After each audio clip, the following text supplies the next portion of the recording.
Miami in conversation, I met with some folks that wanted vacation. At Miami in conversation, I met with some folks that wanted vacation. They were searching for tranquility, where they can relax and take it easy. I said, nature grandeur can just be seen if they visit to the pride of the Caribbean, which means Trinidad is the land of Calypso. That's the place to know, yes. Trinidad and Tobago is the land of Calypso. That's the place to know.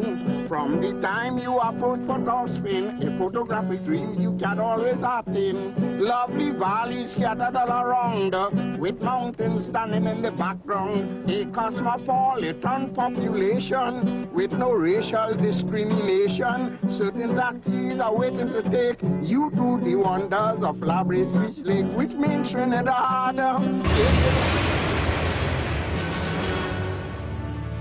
Mr. Deputy Speaker, in these issues,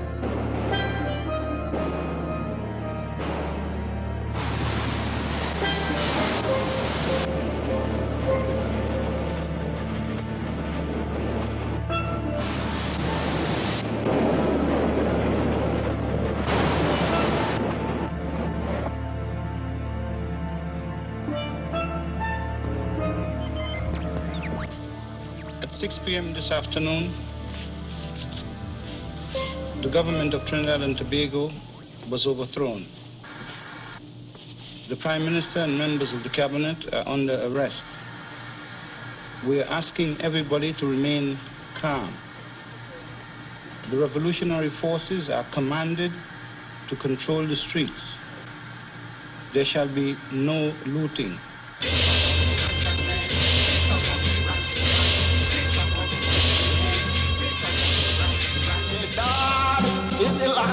To repeat, the Imam Abu Bakr wants you to know that the police headquarters in downtown Port of Spain has been gutted by fire. They are still in control of TTT.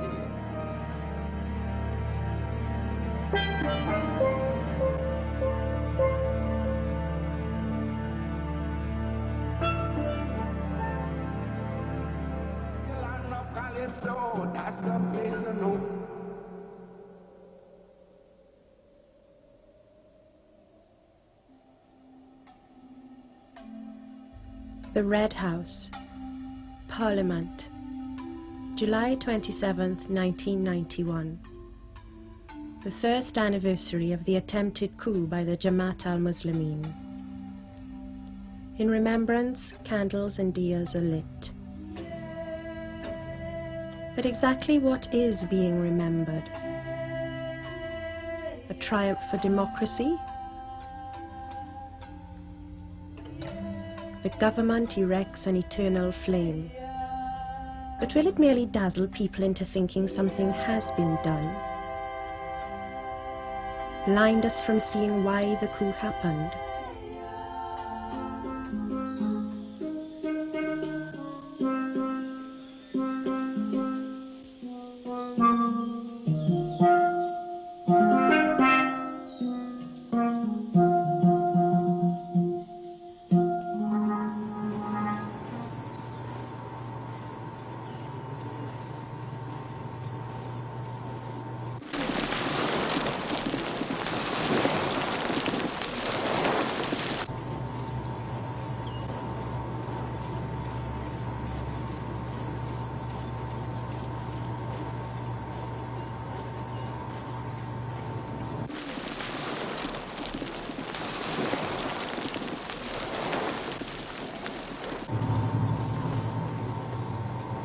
the conditions in Trinidad and Tobago just prior to July 27th, 1990 were very ideal for a social explosion.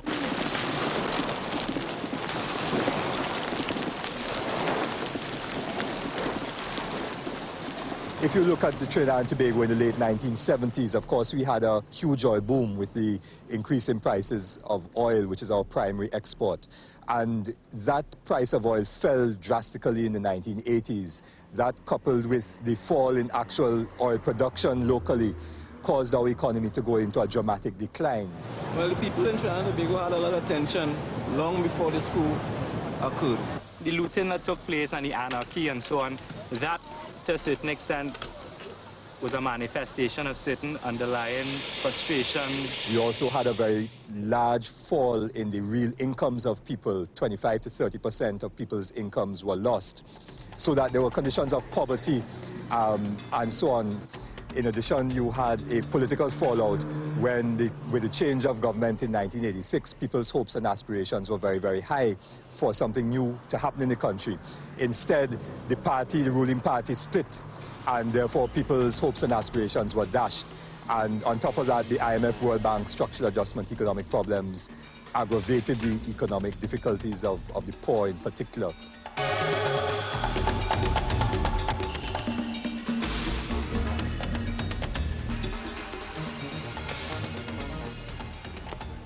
In Trinidad Carnival, the dragon is evil. The dragon will eat your children. And sometimes when he can't get your children, he will eat up their school feeding program and half your salary too. The dragon is also an international bandit, an international beast.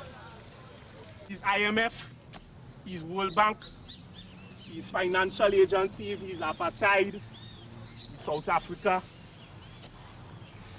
The dragon is an international beast. The government wasn't communicating with the people and they were discontented, so the Muslims, I suppose, got that feeling from the people and we probably acted on it. I would say it's the economic policies of the government, which made a lot of people face a lot of hardships, like unemployment, not enough money to pay for housing and stuff like that. People need jobs. They wasn't getting jobs. Still not getting. People need money to live. You read the newspapers for 1 month prior to the 27th of July, 1990, you would see that everybody was in a mess. You know, the teachers were protesting. The nurses were round and round the Red House. WASA, T&Tech, those people, the police had their gripes. The army had their gripes. Everybody knew about it, okay? But everybody just sat there and said, round and round the Red House. The imps in the house of power, squeezing the poor in Leslie. And the dragon there on the tower, he need blood to satisfy he. They cut away half of your salary. Come, they feeding the dragon. Value added tax in January. Come, they feeding the dragon. Dragon up there, pull the dragon down. Cut in your pay, pull the dragon down. Dragon up there, pull the dragon down.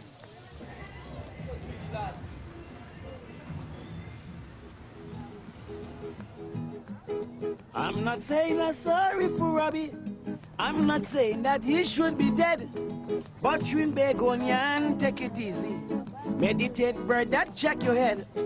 In every rum shop, every street corner, Robbie is your biggest blunder. Is all you psych up Abu Bakr to pass out the Prime Minister. But when the bell ring, all you stay far. All you didn't support Abu Bakr. I go here, all you complaining again. Man on the red training for the Spain. School books so high, your salary so low. You could hardly pay to come and hear Kaiso. So get conscious, brother and sister. Say a prayer for Abu Bakr. Well, July 27th was an attempted coup in Trinidad Tobago, and it had mixed feelings for many people. But the reason why I wrote this song is because I thought that Abu Bakr is our man, as any one of us, and I saw a different strength, a particular kind of strength in Abu Bakr that I hardly seen much Trinidadian and Tobagonians. It's not like you just see people suffering and people clamoring and saying something and then doing it. He was the man, he was the strong man. He was the man who decided to take up this train and do something for so many people, poor people, so to speak. Correct, sir, correct. You know that? In this democratic society, the coup was wrong without a doubt. If all you was so against Robbie, why the hell you didn't vote him out? But then again, if we did wait till election, man might have to start to eat man. So don't blame Abu Bakr to fuss. Bakr did it for all of us. Cause your cola vanish just like that. They find that enough, they introduce VAT. They delve into the school feeding program, and then they grab out people's pension. Poor man can't drink baba shop, play little way. But the Syrian boat bringing coke each day. So with due respect to you, Prime Minister, say a prayer for Abu Bakr.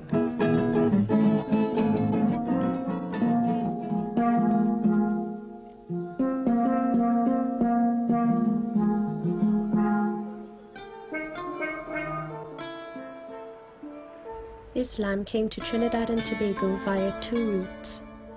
With the arrival of East Indian indentured laborers in the latter half of the 19th century, and with the rise of black consciousness movements in the 1960s and 70s, when many within the African diaspora began to identify their roots with Islam, a religion that they felt had been taken from them during slavery by Christian Europeans. So emerged the Jamaat al Muslimeen.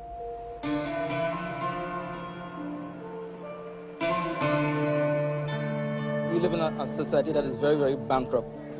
Bankrupt morally, spiritually, physically, and in every aspect of life. And we have in our hands a superior system called Islam.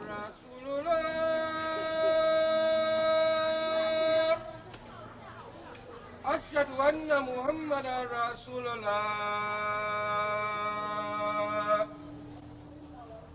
حي على الصلاة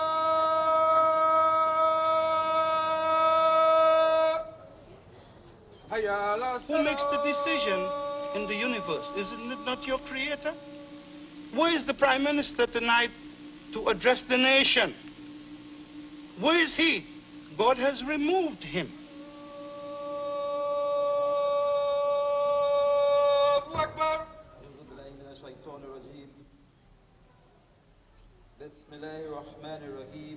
On becoming Muslim, you accept the challenge to change what is wrong and to implement what is right. Okay, and Allah is very forceful in his language. He says to forbid what is wrong and to enjoin what is right. The Quran says that oppression is it's worse than slaughter, you know, and that is something that we feel very strongly about. And this is why I think it makes such a big difference to us is when people are being oppressed, no matter how small or how big it is.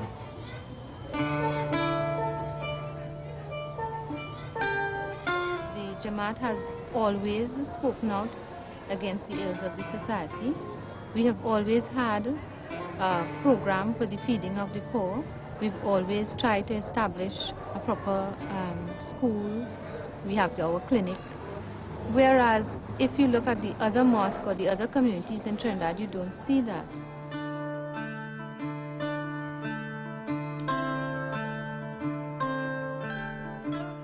While we look at things from a point of view of developing in the community in a way that people will understand you by way of education, the Jamaat al Muslimeen were merely activists, you will say.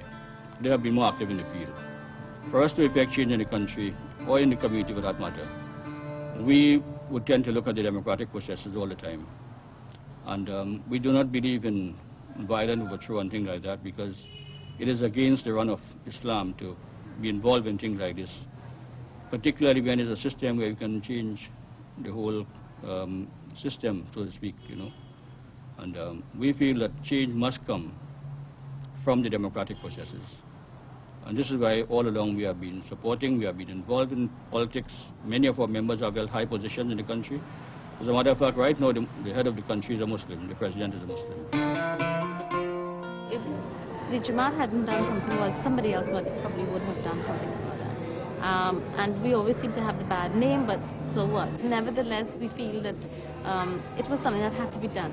And I'm not saying the mannerism, that's a different story, but I'm just saying that there was definitely a need for a change in the situation. July 27th started a purification process that was totally necessary. My Imam says that if my birth can't come naturally because of whatever reasons, then I'll have to have a section. So maybe we had a cesarean section, you know? Yes. But I think after a year, having gone through such an operation myself, we are well healed and ready to get going. You know, that baby is alive and kicking, and it needs to grow. And it needs to grow in a new environment.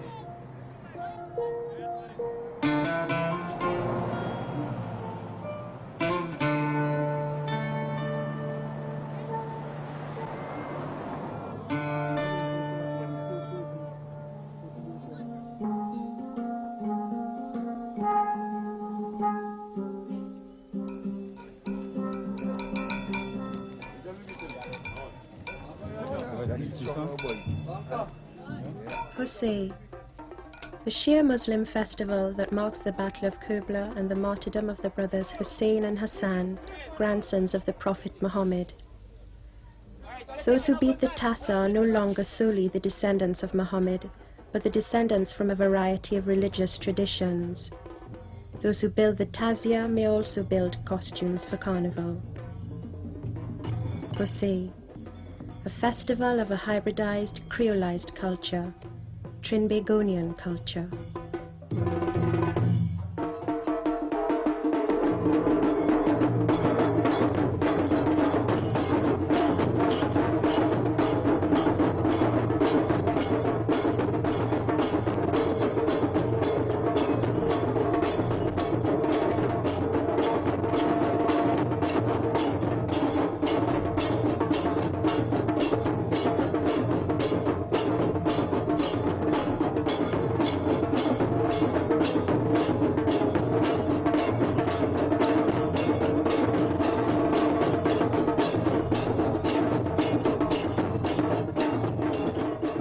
If you look at communities where people live, Indians and Africans together, they have no difficulty. Where people work, they have no real difficulties. The problem of disunity are problems that are introduced by the politicians and by the elite in order to divide the population in the interest and for the agenda of the politicians and of the elite. I think our people have demonstrated many times that they want to come together. They do it in very simple ways, whether it be coming around football or cricket, whether it be around the festivals and cultural activity of our country, or on other issues of struggle and so on. They come together at those moments. This is a gift we have. Even at carnival time, again, coming back to it, you would see them getting together regardless of creed and race. And this is the only hope we have. Many times our brothers and sisters from America would come to us. And you know, whilst here we are called black Muslims like them, the struggle that they have, we don't have. I am not segregated against because I am of African descent, although I think I'm a Trinidadian, that's it, I'm neither one or the next. But they are segregated against because they are black. Slowly the people are getting together, the blacks, the Indians, the whites. Politics today seems to be a lot of racial conflict in politics. And I don't think that that is the way to go at all. Everyone's so mixed up over here. I guess, yeah, it's better to have a government that represents all the races.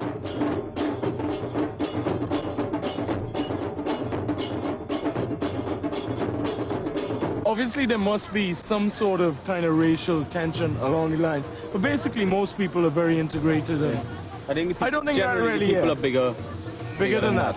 I know that some people still have their old things about where they think, well, the white man is still better and this type of thing. But I feel that in my generation, there's little of it.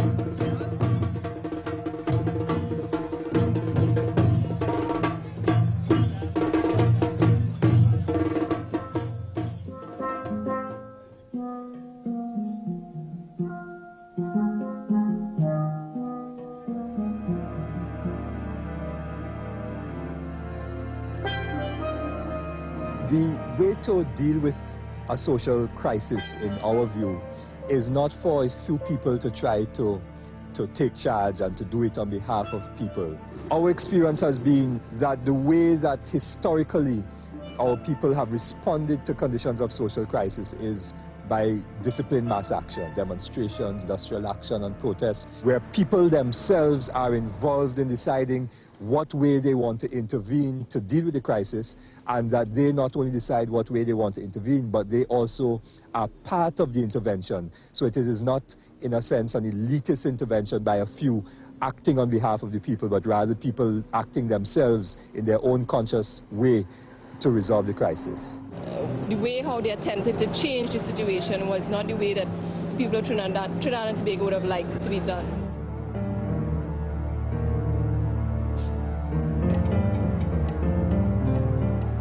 It's the first time in my life that I've seen so different people of so ethnic background come together. I believe it has done it, and it was a blessing in disguise. La Brea Pitch Lake. Out of the ground oozes the black gold. History, consciousness, strength. Below the ground, rising up.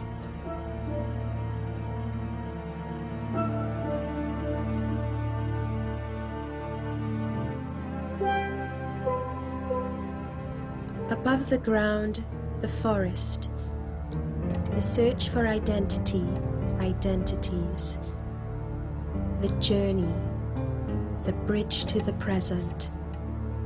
Meetings with jumbies along the way.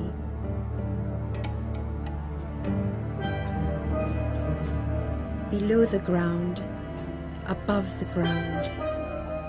In between, the meeting point of nationhood.